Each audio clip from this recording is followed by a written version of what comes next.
সকালবেলা কিছু অসুস্থ মুরগি আছিল, যেগুলো একবার অসুস্থ বেশি, যেগুলো বাঁচবে না। তো এগুলো আমি সকালবেলা মুরগিগুলো ধর মারি লাভ নাই, সকালবেলা এগুলো জব করছি, জব করে এগুলোর প্যাকেট করছি যাতে পোস্ট হলে বিক্রি করতে পারে, যাতে তারা বিরিয়ানি পাকায় তারা যেন বিক্রি করতে পারে। এগুলো তো মারে লাভ নাই, এই জন্য অসুস্থ মুরগিগুলারে আমি জব করে নিচ্ছি সবগুলা। এখানে 30টা মুরগি আছে। তো এগুলোর ভিতরে অনেক ভাইরাস জাতীয় অনেক জিনিস দেখা যায়, যাতে এগুলা রোগা মুরগি। এই জন্য এগুলা 1 কেজি করে হবে একটা, সেই জন্য জমা করে ফেলাইছি। এগুলা মাইরে লাভ নাই। দেখেন ভিতরে অনেক ময়লা, অনেক রোগ আছে, যে রোগের কারণে ভিতরে একবারে রোগ, এমন রোগ ধরছে এগুলারে বাঁচার কোনো কারণ নাই। এগুলারে গাম্বুরা লক্ষণে ধরছে, তো গাম্বুরা ট্রিটমেন্ট চলতেছে। গাম্বুরা ধরলে 3 দিন থাকে, 3 দিন পর যায় গাম্বুরা কমে।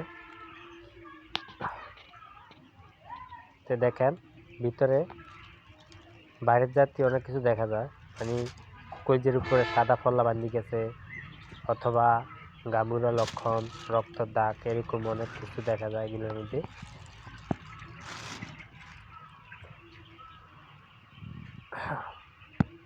দেখছেন এটার ভিতরে কি দেখা যায়, একবার সাদা হয়ে গেছে সবগুলো, ভাইরাসে আক্রান্ত করছে এগুলারে।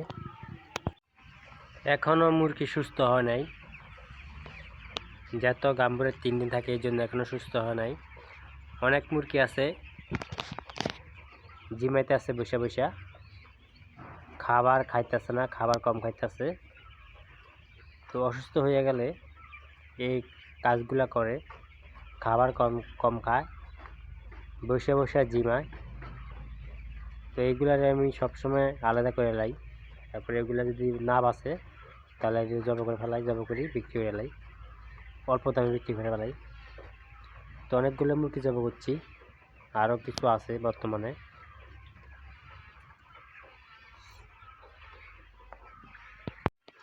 আমি আগে বলছিলাম যে মুরগিরে এন্ডোফেন খাওয়ান, এন্ডোফেনটা গাম্বুরা কাজ করে, আমার কথা শুনে নাই।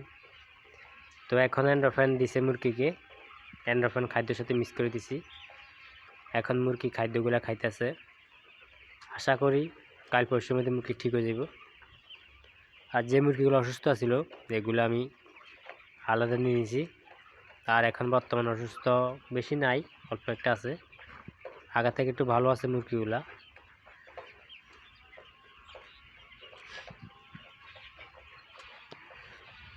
সব মুরগি দলা বান্ধা রয়েছে, বসে রয়েছে।